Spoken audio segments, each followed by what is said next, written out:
What's up guys, PyPop 101 here. Today I'm just going to be showing you a quick updated tutorial on how to use the item spawner since I added in a new function for U9. So let's get started.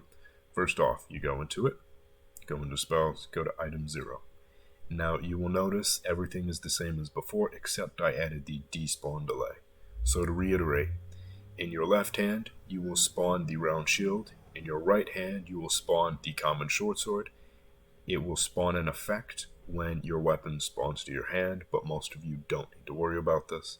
And then the delay is how long in seconds it will take before your weapon disappears. For example, right now it's at 5 seconds, so the weapon will despawn in 5 seconds. You could set it so the weapon despawns almost immediately at 0.1 seconds. You can also make it so that the weapons never despawn by setting it to something like 10,000. Now it's super easy to do, super customizable, so just set it to whatever you like, and that's it.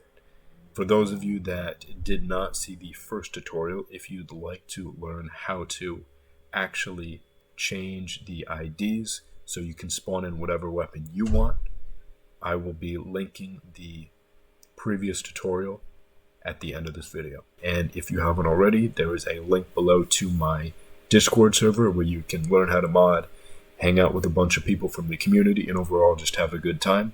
If you'd like to support me and the channel itself, there is also a link to the Patreon below.